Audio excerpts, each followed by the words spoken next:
اعوذ باللہ من الشیطان الرجیم بسم اللہ الرحمن الرحیم۔ دعا کے ساتھ کلاس کا آغاز کرتے ہیں۔ اللہم صلی علی محمد وعلی آل محمد کما صلیت علی ابراہیم وعلی آل ابراہیم انک حمید مجید۔ اللہم بارک علی محمد وعلی آل محمد کما بارکت علی ابراہیم وعلی آل ابراہیم انک حمید مجید۔ اللہم ارزقنا علما نافعا واسعا عمیقا، اللہم ارزقنا رزقا واسعا حلالا طیبا مبارکا من عندک، اللہم ارزقنا حیات سعادت وموت شہادت، اللہم تقبل منا انک انت السمیع العلیم وتب علینا انک انت التواب الرحیم، وصلی اللہ تعالی علی خیر خلقہ محمد وعلی آلہ واصحابہ اجمعین برحمتک یا ارحم الراحمین۔ وَلَقَدْ نَعْلَمُ أَنَّهُمْ يَقُولُونَ إِنَّمَا يُعَلِّمُهُ بَشَرٌ لِسَانُ الَّذِي يُلْحِدُونَ إِلَيْهِ أَعْجَمِيٌّ وَهَذَا لِسَانٌ عَرَبِيٌّ مُبِينٌ۔ وَلَقَدْ، وہ بھی ہماری زبان میں استعمال ہونے والا کلمہ ہے۔ لام یقیناً کے لیے آتا ہے اگر کلمے کے شروع میں آ جائے، کبھی لام تعلیل بھی ہوتا ہے، کے لیے بھی آتا ہے، لیکن سیاق و سباق خود بتا دیتا ہے کہ یہاں پر اس کا ترجمہ کے لیے کرنا ہے یا یقیناً کرنا ہے۔ غلط ترجمہ کریں گے تو اردو ادب قبول نہیں کرے گا۔ قد کا کلمہ یہ 1.5 میں سے یہ بھی بار بار آنے والا کلمہ ہے۔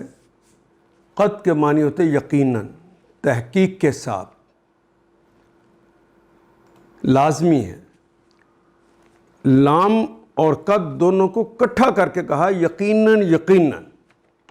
وَلَقَدْ، اور یقیناً نَعْلَمُ، عالمہ اس نے جانا، یعلم وہ جانتا ہے یا جانے گا، تعلم تم جانتے ہو یا جانو گے، عالم میں جانتا ہوں یا جانوں گا، اور نعلم ہم جانتے ہیں، یعنی ہے تو جمع کا صیغہ، لیکن اللہ جل شانہ ارشاد فرما رہے ہیں کہ ہم جانتے ہیں۔ پروٹوکول کی زبان استعمال کی جا رہی ہے۔ انہم، انہ اور انہ ہو ہر حالتوں میں اس کے معنی تو بے شک رہیں گے۔ انہ بے شک، ہم وہ سب، انہو بے شک وہ ایک، انہا بے شک وہ ایک مؤنث، انہما وہ دونوں، دو مذکر ہوں یا دو مؤنث ہوں یا ایک مذکر اور ایک مؤنث ہو، انہم بے شک وہ سب لوگ، وہ سب مذکر، اور انہن بے شک وہ سب مؤنث۔ یقولون یہ فعل مضارع کی علامت ہے، واو نون آخر پہ جمع کی علامت لا کے، باقی تو ہماری زبان کا کلمہ قول ہی رہ گیا ہے۔ یقولو وہ کہتا ہے یا کہے گا، یقولون وہ سب کہتے ہیں یا کہیں گے، اور یقیناً ہم جانتے ہیں، بے شک وہ کہتے ہیں یا کہیں گے، انما لام لازم آ جائے، قد آ جائے، دونوں اکٹھے کر کے بھی لکھ دیے جائیں، نون ثقیلہ کہیں پر آ جائے، کلمے کے اندر اضافی طور پہ داخل ہو جائے شد کے ساتھ، یہ یقین کرنے کے لیے، تاکید کے لیے ہی استعمال ہوتے ہیں، لیکن ان سب کی سپرلیٹو حالت جو ہے وہ ہے انما۔ یقیناً یقیناً سب سے زیادہ زور دے کر بات کہنی ہو تو وہ اسی طرح کہی جاتی ہے کہ اس سے پہلے انما کا کلمہ استعمال کرتے ہیں۔ یعلمہ، علامہ یعلم، علامہ اس نے سکھایا، یعلم سکھاتا ہے یا سکھائے گا، تو علمو تم سکھاتے ہو یا سکھاؤ گے۔ تو یہاں پر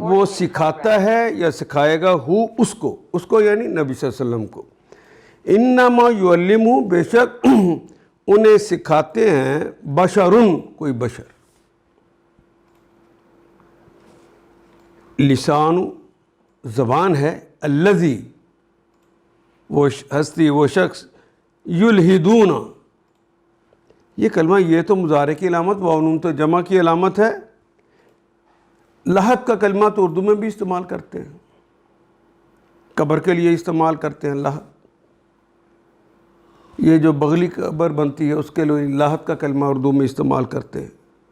لحد کا مطلب کسی طرح مائل ہو جانا بھی ہوتا ہے، مذہب سے پھر جانا بھی ہے. اس کہتے ہیں فلاں ملحد ہو گیا ہے، وہ مذہب سے پھر گیا ہے. لحدہ کہتے ہیں مائل ہوا، اس نے اشارہ کیا، ان معنوں میں بھی استعمال ہوتا ہے یہ کلمہ.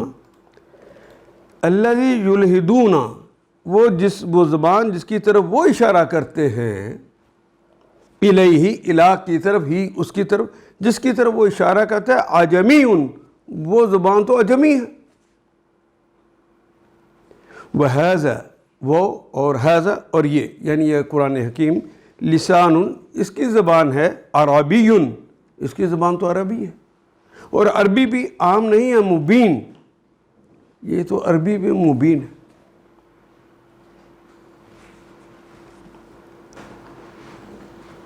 وَلَقَدْ نَعْلَمُ أَنَّهُمْ يَقُولُونَ إِنَّمَا يُعَلِّمُهُ بَشَرٌ ہمیں معلوم ہے، ہمیں پتہ ہے، ہم جانتے ہیں یہ لوگ آپ کے متعلق جو کہتے ہیں کہ اس شخص کو ایک آدمی سکھاتا پڑھاتا ہے، حالانکہ اس کا اشارہ جس آدمی کی طرف ہے اس کی زبان تو عجمی ہے، اور یہ صاف عربی زبان ہے. ان الذين لا يؤمنون بآيات الله لا يهديهم الله ولهم عذاب أليم. ان بے شک الذین وہ تمام لوگ، لا یؤمنون جو ایمان نہیں لاتے. آمنا وہ ایک شخص ایمان لایا، یؤمنو وہ ایمان لاتا ہے یا لائے گا، یؤمنون وہ سب ایمان لاتے ہیں یا لائیں گے، اور لا یؤمنون وہ ایمان نہیں لاتے. بآیات اللہ بے پر آیت کی جمع ہے آیات، اردو میں ایسے ہی استعمال کرتے ہیں. آیت کا کلمہ نکرہ ہے، اللہ کا کلمہ معرفہ ہے. ترجمہ کرتے ہوئے درمیان میں کا کے کی کا اضافہ کریں گے. بآیات اللہ اللہ کی آیات، کا کے کی کا اضافہ ہو جائے گا. بآیات اللہ اللہ کی آیات پر وہ ایمان نہیں لاتے. لا یہدیہم لا یہدی ہدا اس نے ہدایت دی، یہدی وہ ہدایت دیتا ہے یا دے گا، ہم ان کو، اللہ اللہ ان کو ہدایت نہیں دیتے، اللہ ان کو ہدایت نہیں دیتے. وَلَهُمْ وہ اور لہم اور ان کے لیے ہے، عذابٌ کوئی عذاب ہے، علیم المناک بھی اردو میں استعمال کرتے ہیں، عذاب کا کلمہ بھی اردو میں استعمال کرتے ہیں. عذاب علیم المناک ہے، فعیل کا وزن ہے کہ جب عذاب شروع ہوگا پھر اس نے ختم نہیں ہونا. جب تک کوئی دنیا میں ہے، زندہ ہے تو معافی مانگ لے، ورنہ وہاں پہنچ جائے گا تو پھر معافی کا موقع بھی ختم ہو جائے گا. دو کلمات ساتھ ساتھ آگے، عذاب علیم. جب اس طرح دو کلمات ساتھ ساتھ آ جائے، دونوں کے ساتھ الف لام لگا ہو یا دونوں کے ساتھ ہی الف لام نہ لگا ہو، ہم نے پڑھا ہے کہ اس کے آخری حرف کے اوپر اگر اعراب ایک جیسے ہوں، زبریں زیریں پیشیں ایک جیسی ہوں، تنوینیں ایک جیسی ہوں، تو دوسرا کلمہ پہلے کلمے کی صفت ہوتا ہے. عذاب علیم، عذاب کی صفت یہ ہے کہ دردناک ہے، اور دردناکی کے اندر وقفے نہیں ہے، تسلسل ہے.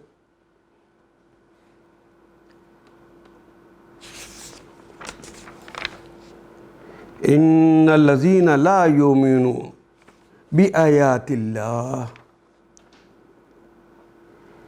حقیقت یہ ہے کہ جو لوگ اللہ کی آیات کو نہیں مانتے، اللہ کبھی ان کو صحیح بات تک پہنچنے کی توفیق نہیں دیتے. لا یہدیہم. اور ایسے لوگوں کے لیے دردناک عذاب ہے.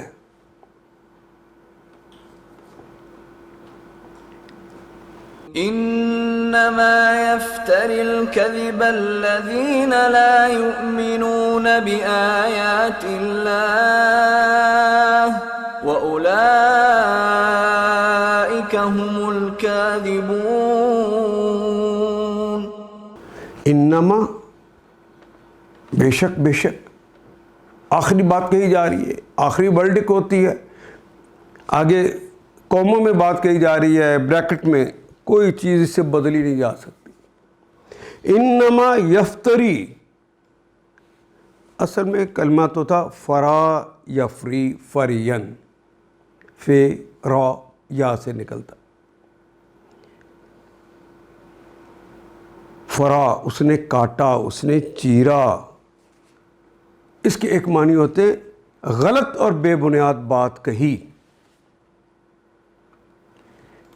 لیکن اگر یہی بات غلط باقاعدہ اہتمام سے کہی جائے تو باب افتعال کا کلمہ آتا ہے، جس طرح یہاں پہ آ گیا یفتری، افترا یفتری افتراءً.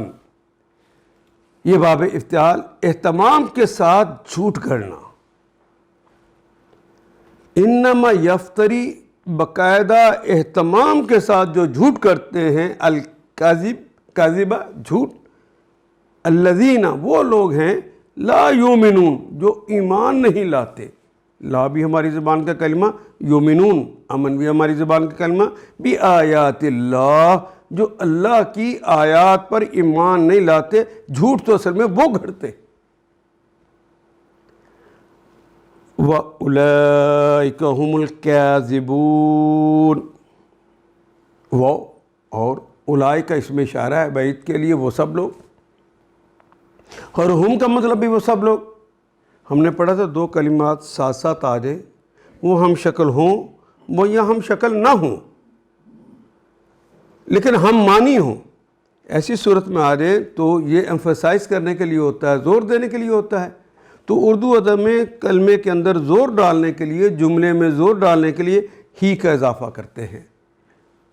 یہی وہ لوگ ہیں.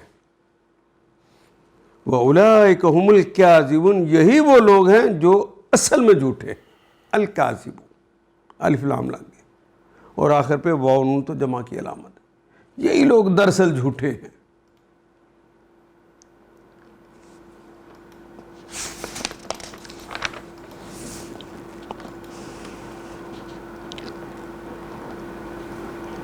نبی اکرم صلی اللہ علیہ وسلم پر جو لوگ اعتراضات کرتے تھے کیونکہ ان کے جواب دیے جا رہے،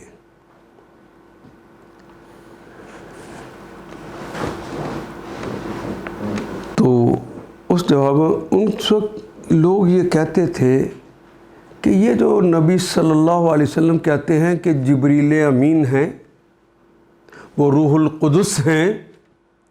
ہم نے پچھلی دفعہ پڑھا بھی کلمہ روح القدس کیوں استعمال کیا. وہ کلام لے کر اترتے ہیں. یہ میرا کلام نہیں، اللہ کا کلام ہے. حالانکہ اپنے آپ کو بڑا آدمی کرنے کے لیے کہ میرا اللہ سے تعلق ہے، جھوٹ کھڑتے ہیں. یہ کچھ لوگ ہیں صاحب علم، ان کا محمد سے رابطہ ہے صلی اللہ علیہ وسلم، سکھاتے وہ ہیں اور پھر عربی مبین میں یہ تصنیف کر کے بتا دیتے ہیں کہ یہ اللہ کی طرف سے جبریل امین مجھ پر لے کر آئے ہیں، اور اس بنیاد پہ وہ نبی اللہ بن جاتے.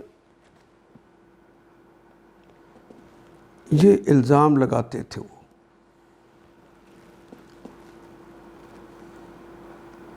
اور جن کے بارے میں وہ کہتے تھے کہ فلاں شخص سے یہ لیتے ہیں پھر آگے کلام لکھتے ہیں، اس کے بارے میں اہل علم نے بہت سارے نام بتائے ہیں. ایک بڑا نام حضرت سلمان فارسی رضی اللہ تعالیٰ عنہ کا بھی لیتے ہیں کہ سلمان فارسی وہ رسول اللہ کو سکھاتے ہیں. ان کی زبان تو فارسی ہے اور قرآن حکیم کی زبان عربی مبین ہے. اس لیول کی زبان جو اس وقت کے شعراء اور ادبا جس کے سامنے عاجز آ گئے اور اس کے جیسی ایک آیت نہ بنا کے لا سکے، وہ ایک اجمی سکھاتا ہے.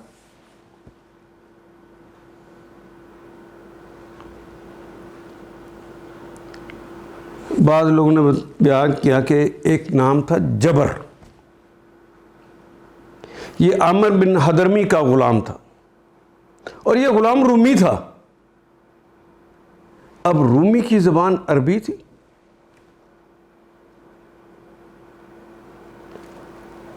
ایک روایت میں آتا ہے کہ حویتب بن عبد العزیٰ کا ایک غلام تھا جس کا نام عائش تھا. عائش بھی آیا ہے کسی جگہ، یہ عائش بھی آیا ہے. یہ غلام سکھاتا تھا. اور ایک رومی غلام اور ہے بلعان یا بلعام، دونوں روایتیں ہیں موجود. بلعان یا بلعام نامی شخص جو ایک یہودی غلام تھا. کہتے ہیں یہ سکھاتا ہے. اللہ کہتے ہیں کتنے بے تکلف ہو کے تم الزام لگا رہے ہو، اس کتاب کو پڑھ کر دیکھا ہے؟ تمہارے ادبا، تمہارے شعراء وہ تو عاجز آ گئے ہیں اس جیسی ایک آیت بھی بنانے پر، اور خود جس پر نازل ہوتا ہے تم نے اپنے اس حبیب کی بات کو جو تمہیں میں سے ہے، تم نے ان کی باتوں کو سنا نہیں ہے.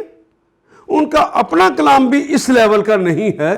یہ اس کا تو مقام ہی کچھ اور ہے. یہ تو ہم سے نازل ہوا ہے.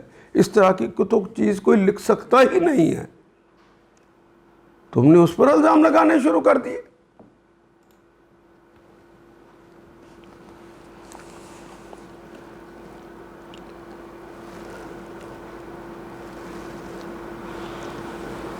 اب دیکھیے کہ کہاں محمد رسول اللہ اور کہاں ایک غلام بس اسرائیلیات میں سے کچھ جانتا ہوگا، اس کا مقابلہ کر رہے ہیں محمد رسول اللہ سے کہ محمد رسول اللہ ان سے سیکھتے ہیں.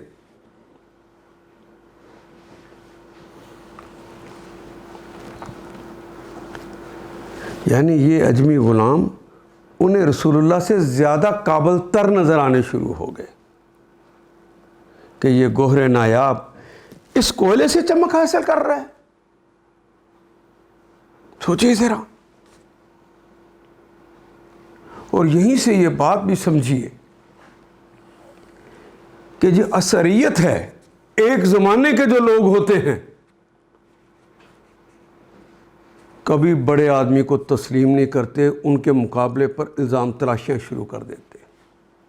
کبھی حق کی بات کہہ کر دیکھ لیجیے.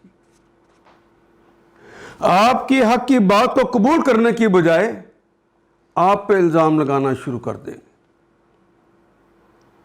اور یہ جملہ تو اکثر سنا ہوگا، یہ تو فلاں کا ایجنٹ ہے، یہ تو فلاں کا ایجنٹ ہے. بڑے آدمی کی بات کو قبول نہیں کرتے، اپنی اس میں توہین محسوس کرتے. یہ ایک نفسیاتی مسئلہ تھا، اس کا بھی اثر تھا. تو انہوں چاہتے تھے کہ کسی طرح لوگ بدعت جائیں کہ یہ نبی جو کہتا ہے یہ غلط کہتا ہے کہ اس پر کوئی فرشتہ آتا ہے. اور جب بنیاد ہی پر شک ہو جائے گا تو پھر ان باتوں کو کون مانے گا؟ آج بھی دیکھ لیجئے کہ جس شخص نے، بڑے عالم دین نے یا بڑے رہنما نے کوئی اچھی بات کہی ہے تو سارے کے سارے لوگ چمٹ جاتے ہیں اس کے خلاف، اس کے اوپر فتوے دینے شروع کر دیتے ہیں.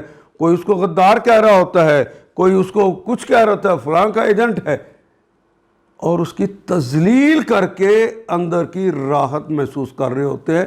یہ متکبرین کی شروع سے عادت ہے، آج بھی وہی ہے. ان کا جواب پھر اللہ دیا کرتا ہے. اس زمانے میں یہی جواب تھا، آج بھی یہی جواب ہے کہ یہ لوگ، اللہ نے کہہ دیا کہ دراصل یہی لوگ جھوٹے ہیں. من كفر بالله من بعد إيمانه إلا من أكره وقلبه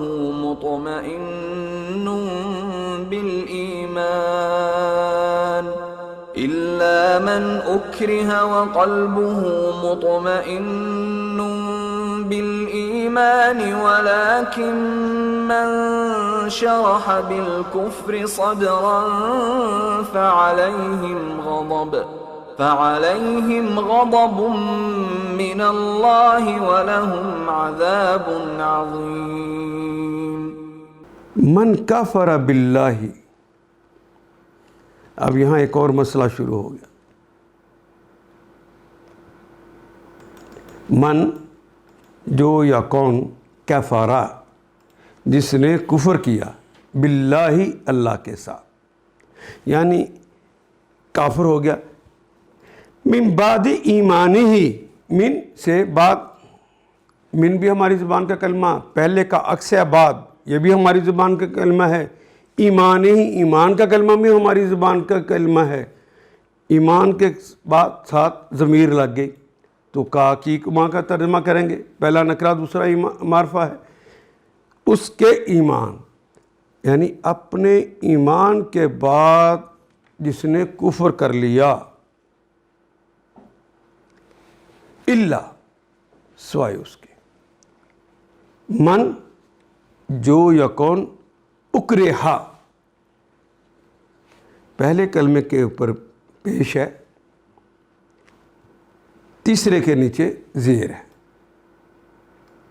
جو کہ مجبور کر دیا گیا، کراہت یعنی مجبور کر دیا گیا. وقلبہ، وہ قلب تو دل کو کہتے ہیں، اس کا دل مطمئن، اس کا دل مکمل طور پر مطمئن تھا.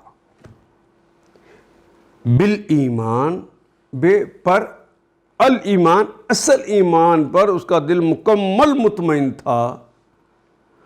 ولیکن، وہ اور لیکن، وہی کلمہ جسے اردو میں لیکن کہتے ہیں.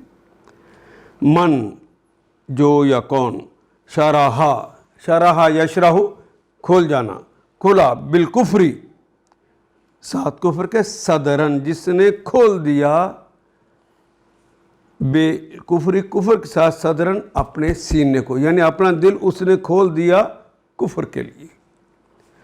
فعلیہ غضب، پس علی پر ہی اس پر ہے، من غضب کوئی غضب ہے، من اللہ، من سے اللہ، اللہ سے، تو اس پر اللہ کا غضب ہے.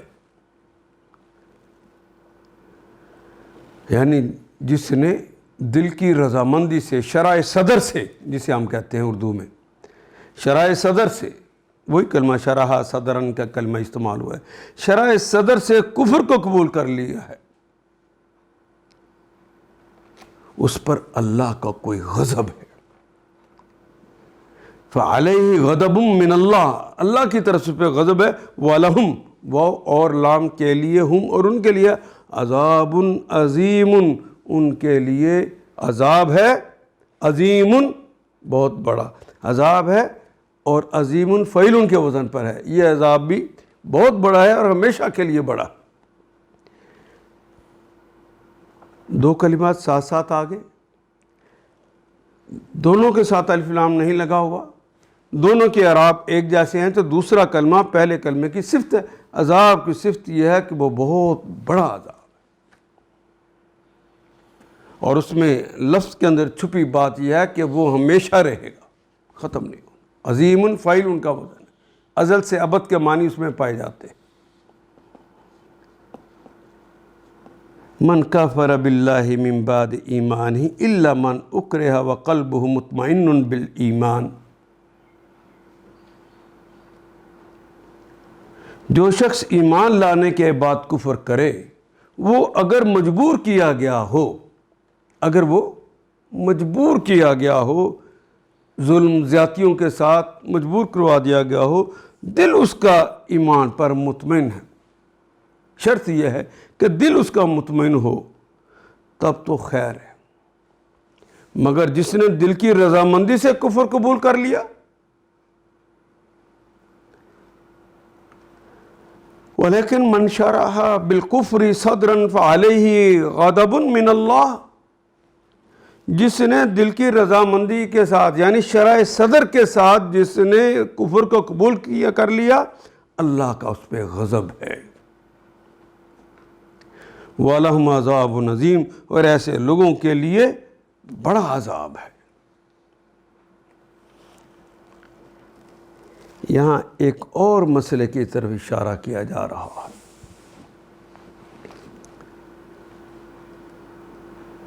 ایمان لے آنے کے بعد کفر کا رستہ اختیار کرنا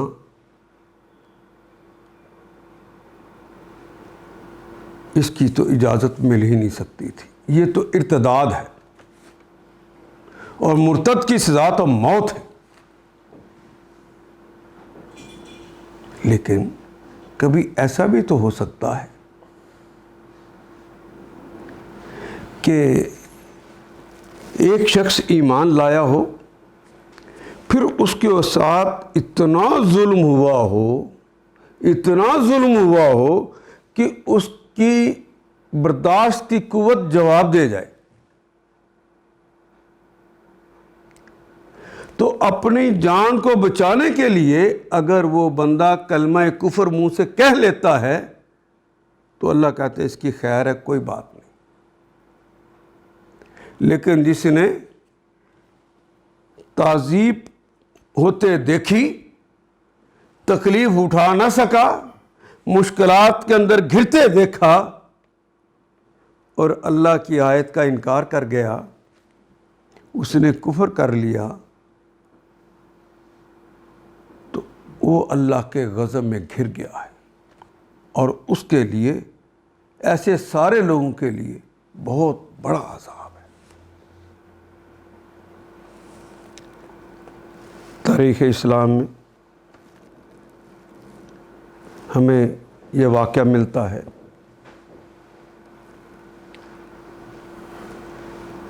آپ کو صحیح حدیث میں کئی دفعہ سنا ہوگا کہ ابو جہل نے حضرت عمار، ان کے والد محترم حضرت یاسر اور ان کی والدہ محترمہ حضرت سمیہ رضی اللہ تعالی عنہ کو تعذیب کیا کرتا تھا، مارا کرتا تھا کہ وہ اسلام کو چھوڑ دیں۔ ان کی حیثیت چونکہ ایک غلام کی تھی، حضرت سمیہ چونکہ ایک لونڈی تھی، اور اس زمانے میں لونڈیوں پر اور غلاموں پہ ظلم و زیادتی کرنا یہ مالک کا حق سمجھا جاتا تھا۔ وہ اس قدر مجبور تھے کہ کوئی ان کے لیے یہ بھی نہیں کہہ سکتا تھا کہ ان بیچاروں کو کیوں مارتے۔ ایک دن یہ امیہ بن خلف اور یہ ابو جہل انہی کو مار رہے تھے، پورے خاندان کو مار رہے تھے، تو نبی اکرم صلی اللہ علیہ وسلم بھی پاس سے گزرے۔ ذرا بے بسی کا عالم دیکھیے، آپ ان ظالموں کو روکنے کے لیے کوئی جملہ بھی نہیں کہہ سکے، صرف اتنا کہا صبرن یا آل یاسر، آل یاسر بس صبر کرو، موعدکم الجنہ، اس کے بدلے میں تم سے وعدہ کرتا ہوں کہ جنت ملے گی۔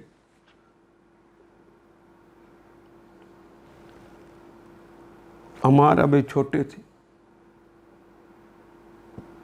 ایک دن ابو جہل لعین نے ایک ٹانگ حضرت سمیہ کی ایک اونٹ کے ساتھ باندھی, دوسری ٹانگ دوسرے اونٹ کے ساتھ باندھی, اس حالت میں جبکہ مار مار کے تینوں بے ہوش پڑے ہوئے تھے.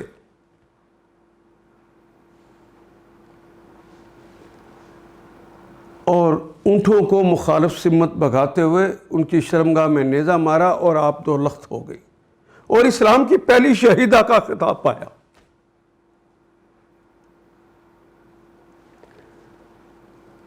حضرت یاسر کو بھی ہوش آیا, حضرت عمار کو بھی ہوش آیا. اپنی ماں کو اس حالت میں دیکھا. بچہ تو بچہ ہوتا ہے, لیکن انہوں نے کہا کہ آج اس سے کفر کروا کے چھوڑیں گے. انہوں نے پھر اس پہ تعذیب شروع کر دی.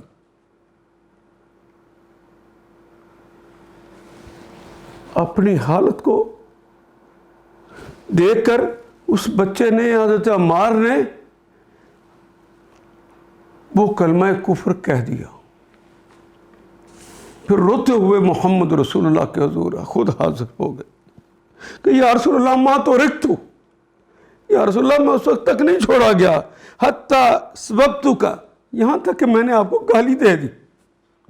وہ کہتے تھے رسول کو گالی نکالو, مجھ سے برداشت نہیں ہو رہی تھی تعذیب, حضور میں نے گالی نکال دی.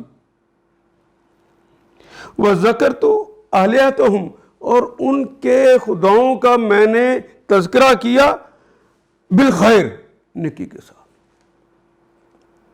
تو نبی صلی اللہ علیہ وسلم نے پوچھا کیف تجد قلبک, بیٹے اپنے دل کی کیا کیفیت پاتا ہے؟ کہتے ایمان پر مطمئن ہے. تو آپ نے کہا پھر کوئی بات نہیں, اگر کبھی دوبارہ بھی ایسا ہو کہ تم پر اس طرح ظلم کر رہے ہوں اور تجھے جان بچانی پڑ جائے اس طرح کہ تو گالی دے دے مجھے اور تو ان کے الہوں کو, ان کے خداؤں کو اچھا کہہ دے, انہیں خیر سے یاد کر لے, تو تیرے اوپر کوئی گناہ نہیں ہے, کیونکہ تو انہیں اپنی استطاعت کی حد تک تو برداشت کر لیا تھا. تو انسان مکلف اتنا ہوتا.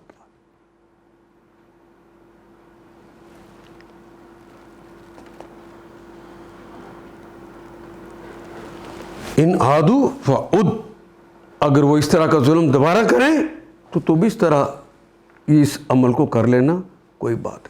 یہی بات سمجھائی جا رہی ہے یہاں پہ. من کفر باللہ من بعد ایمان ہی, رسول اللہ کو گالی دینی تو ایمان بچ گیا.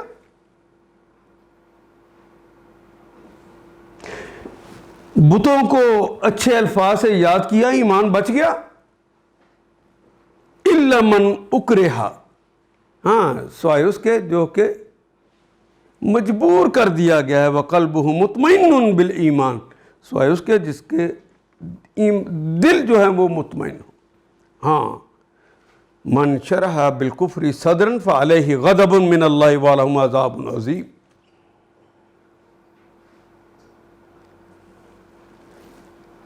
یہاں اس مسئلے کو بھی سمجھ لینا چاہیے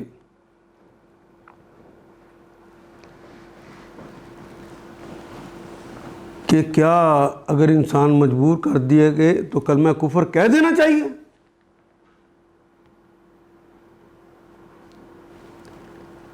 نہیں, یہ ایک رخصت ہے. حالت مجبوری میں صرف رخصت ہے, کہنا نہیں ہے. وہ بچے ہیں, حالت مجبوری ہے, دل مطمئن ہے, تو اس پہ مواخذہ نہیں ہوگا. لیکن ایمان کی جو ضرورت ہے وہ یہ ہے کہ تکہ بوٹی کر دی جائے تب بھی کلمہ حق ہی کہنا ہے, دوسرا کلمہ نہیں کہنا. لوگ یہاں سے لے کر رخصت کا رستہ تو فوراً کر لیتے ہیں, عزیمت کا رستہ چھوڑ دیتے ہیں. اسی واقعہ کے اندر سمیہ, ان کے 2 ٹکڑے کر دیے گئے, انہوں نے تو کلمہ کفر نہیں کہا. حضرت یاسر بے ہوش پڑے ہوئے ہیں، انہوں نے تو کلمہ کفر نہیں کہا. رخصت ہے، لیکن مومن تو صاحب عزیمت ہی ہوتا ہے. مومن تو بلال ہوتا ہے، تپتی ریت پہ لٹایا ہوا ہے، زرہ لوہے کی پہنائی ہوئی ہے، وہ جل رہا ہے. یا کبھی کوڑے مارے جا رہے ہیں، وہ احد احد احد احد احد ہی کہتا چلا جا رہا. وہ کوڑے مار مار کے تھک جاتے ہیں، زبان احد کہتے ہوئے نہیں تھکتی. یہی عظیمت ہے، یہی عظیمت ہے. حضرت خباب بن ارت رضی اللہ تعالیٰ عنہ،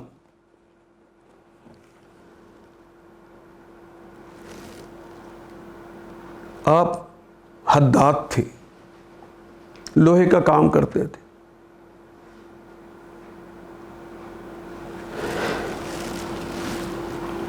یہ امیہ بن خلف نے ہی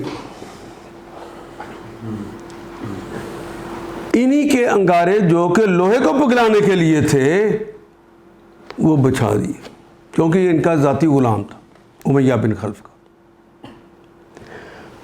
بچھا کے اور ان کے اوپر انہیں لٹا دیا اور اوپر بھاری پتھر رکھ دیا. انسان کی ہمت جواب دے جاتی ہے جب ایک کوئلہ ہو اور پوری پشت کے اوپر کوئلے ہیں، حتیٰ کہ کوئلے بجھ گئے ان کی جسم کی چربی کے ساتھ اور خون کے ساتھ، اور کوئلے ان کے اندر داخل ہو گئے، لیکن زبان سے کلمہ کفر نہیں کہا. برسوں بعد کی بات ہے، برسوں بعد کی بات ہے. حضرت عمر کا زمانہ ہے اور مال غنیمت آیا، مسجد مال غنیمت سے بھر گئی. کسریٰ کے کنگن پہننے کے لیے اشارہ کیا گیا تھا سراقہ ابن مالک کو. سراقہ ابن مالک ڈھونڈ رہے ہیں کہ وہ کنگن اس میں ہونے چاہیے جو نبی صلی اللہ علیہ وسلم نے مجھے کہا تھا پہننے کے لیے.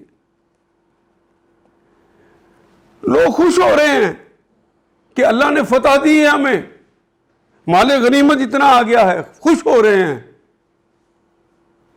حضرت خباب بن ارت اسی مار ڈھیر کے پاس صحن میں آنسوں سے رو رہے، ہچکی بن گئی. عمر بن خطاب آئے، پوچھا کیا ہوا، کیوں رو رہے ہو، کیا مسلمانوں کو یہ عظیم فتح تمہیں اچھی نہیں لگی؟ کہنے آقا اس سے دل تو باغ باغ ہے، لیکن ایک بات یاد آ گئی ہے. کیا بات تمہیں یاد آ گئی؟ کہا کبھی میری کمر دیکھی ہے آپ نے؟ کہا نہیں. پھر انہوں نے کپڑا اٹھایا تو اس وقت بھی وہاں سے پیپ اور خون رس رہا تھا اور گڑے بنے ہوئے تھے. اس حالت میں تھے کہ حضرت عمر جیسا جری آدمی دیکھ کر بے ہوش ہو کے گر گیا.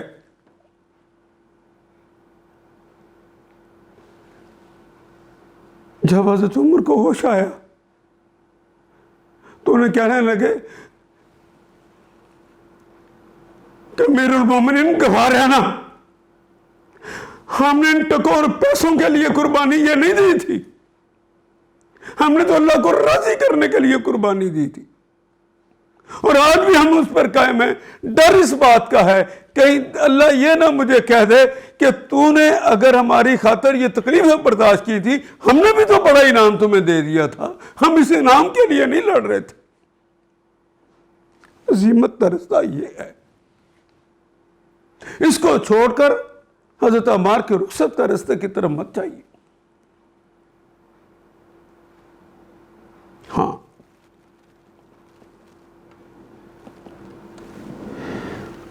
کبھی امت کی ضرورت کی خاطر ایسا بھی ہو جاتا ہے. میں ایک اور مثال دیتا ہوں تاکہ بات کو ہم اندر اتر سکے اور ہم فوراً ہی رخصت کا رستہ اختیار کرنا شروع کر دیتے.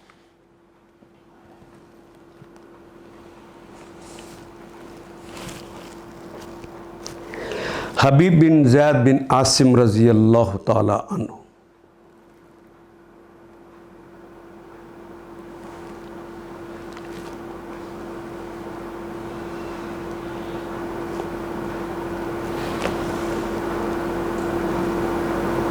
مسلمہ کذاب نے اپنے سامنے انہیں بٹھایا اور کہا کہ نبی صلی اللہ علیہ وسلم کی نبوت کا انکار کرو اور میری نبوت کو مانو.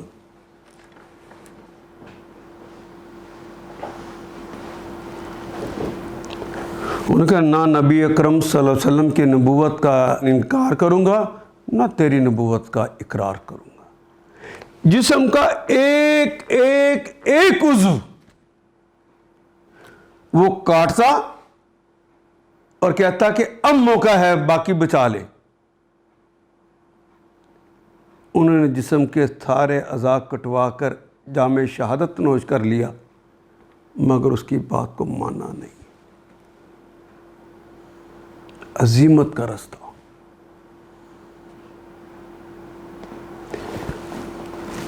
حضرت خبیب بن عدی رضی اللہ تعالیٰ عنہ عزیمت کی ایک اور داستان سنانے کو جی چاہتا.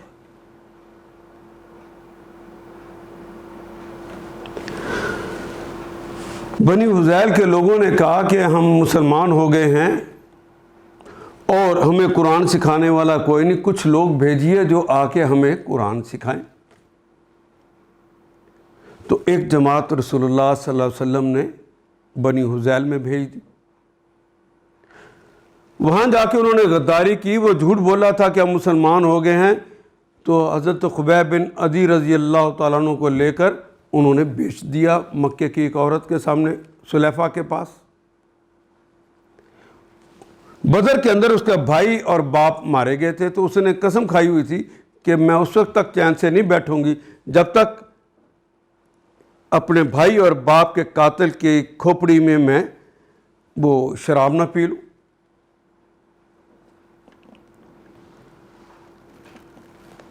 اس نے ان کو 200 اونٹوں کے بدلے میں خریدا اور خریدنے کے بعد سلیب پر لٹکا دیا. میخیں لگا کر سلیب کے اوپر لٹکے ہوئے ہیں حضرت خبیب بن عدی.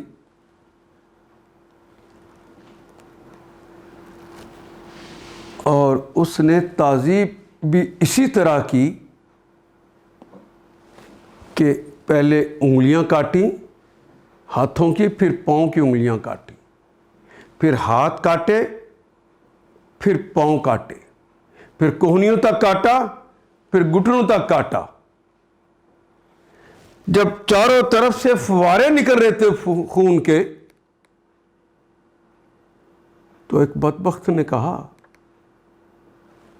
کہ خبیب کیا تو پسند کرتا ہے کہ تیری جگہ پر تیرا محبوب محمد ہو اور تو گھر میں آرام کرے؟ کہتا کیا بکتے ہو, میں تو یہ بھی نہیں پسند کرتا کہ محمد رسول اللہ کے پاؤں میں کانٹا چبھ جائے اور میں گھر میں آرام کروں. تو انہوں نے کہا کہ اس کے اندر سے ایمان نہیں نکالا جا سکتا. تو انہوں نے سینے میں نیزہ مارا اور سینے سے ان کا دل نکال. عزیمت کے راستے ہیں سارے.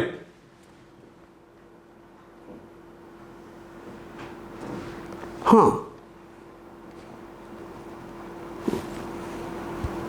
دل مطمئن ہو تو کوئی گناہ نہیں, کبھی اجتہاد بھی کرنا پڑتا ہے.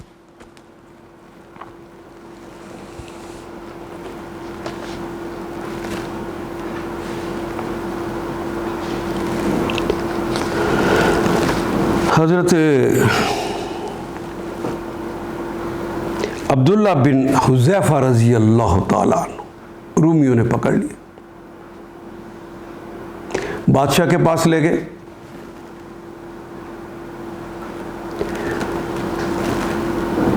تو رومی نے اسے کہا کہ جتنا بڑا تو آدمی ہے، حضرت حذیفہ کا بیٹا کوئی معمولی آدمی تو تھا نہیں، کہا جتنا بڑا تو شخص ہے، اگر تو صرف محمد کا انکار کر دے اور عیسائیت کو قبول کر لے تو میں تجھے دولت سے ہی نہیں نوازوں گا، اپنی بیٹی کا رشتہ بھی دوں گا۔ تو حضرت عبداللہ بن حذیفہ رضی اللہ تعالیٰ عنہ فرماتے ہیں لو اعطیتنی جمیع ما تملک،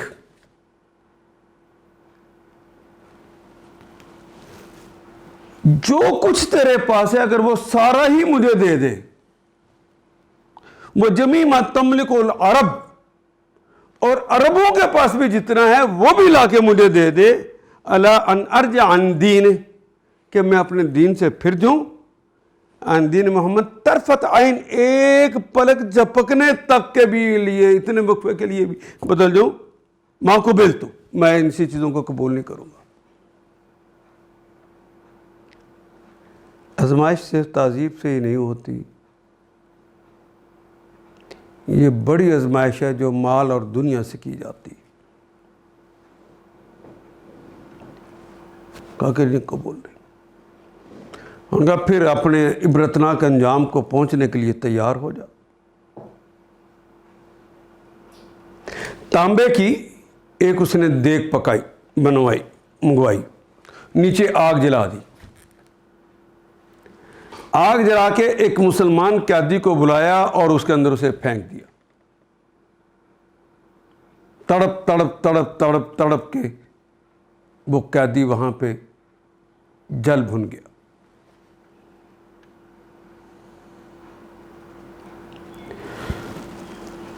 بادشاہ نے کہا کہ عبداللہ ابھی موقع ہے، اس کا حال دیکھ لو۔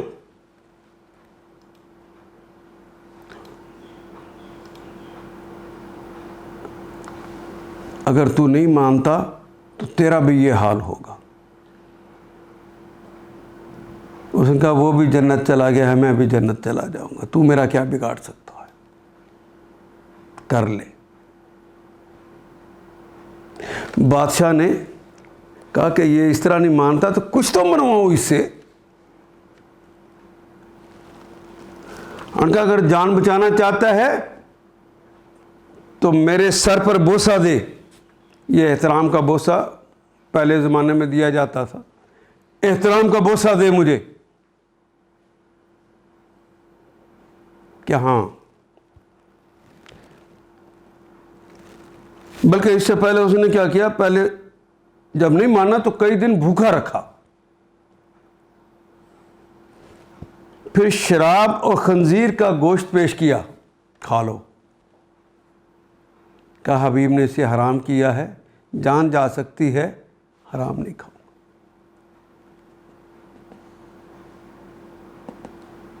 حرام نہیں کھاؤں۔ اس پہ اس نے کہا کہ پھر اچھا تو بوسہ دے۔ تو جب پتہ چلا 400 مسلمان قیدی ہے اس کے پاس، تو حضرت عبداللہ بن حذیفہ رضی اللہ تعالیٰ عنہ کا، ہاں میں تیرے سر کا بوسہ دے دیتا ہوں، ایک شرط کے ساتھ۔ کیا شرط ہے تمہاری؟ میرے سارے مسلمان قیدیوں کو رہا کر دو، سارے نکال کے 399 میرے سامنے لے آؤ، انہیں میرے ساتھ آزاد کر کے بھیج دو تو میں تیرا بوسہ لے لیتا ہوں۔ یہ اجتہاد کہ اپنی جان تو آخری لمحوں تک لگائی ہوئی ہے، لیکن اپنے مسلمان بھائیوں کو بچانے کے لیے اگر بوسہ دے دیا ہے تو کوئی گناہ کا کام نہیں کیا، جبکہ دل مطمئن ہے۔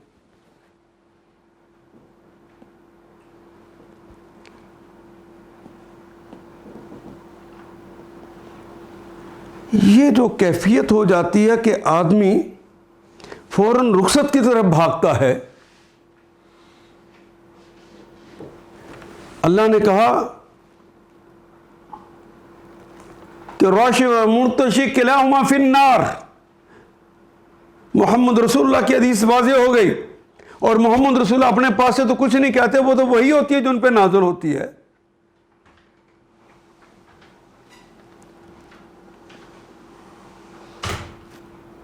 میٹر نہیں لگ رہا، کوئی کام کروانا ہے وہ نہیں ہو رہا، سرکاری ملازم نہیں کر رہے، وہ رشوت مانگتے ہیں. کام تو تکلیف سے ہوگا، کچھ دیر کے بعد ہو تو جائے گا، لیکن ہم کہتے ہیں یہ کام لیٹ بھی کیوں ہو، رشوت دے کے اللہ کا قانون ٹوٹتا ہے تو ٹوٹے، میرا مادہ جو میں چاہتا ہوں وہ تو مجھے ملے. پتہ نہیں میں بات پہنچا سکا ہوں کہ نہیں، کہ جو مادہ پرست ہوتا ہے وہ خدا پرست نہیں ہو سکتا. جو مادے کے اصول کے لیے کہ مجھے دنیا کی یہ چیز مل جائے، مجھے دنیا کی یہ سہولت مل جائے، میں یہ کر لوں، پھر میں وہ کام نیکی کا بھی کر لوں گا.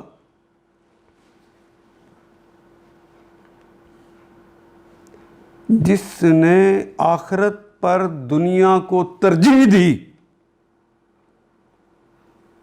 اسے اللہ ہدایت دے یا نہیں کرتے. ان آیات کو ایک دفعہ پھر تلاوت خود کیجیے، عربی و مبین پڑھتے ہوئے دیکھیے کیا بات پوری اندر اتر رہی ہے، کیا یہ اردو کے سانچے میں ڈھلتی گئی ہیں عبارتیں. اگر بات سمجھ آنی شروع ہو گئی تو الحمدللہ یہی ہمارا ہدف ہے اور یہ ہدف پورا ہو گیا. اللہ میرا اور آپ کا حامی و ناصر. الف لام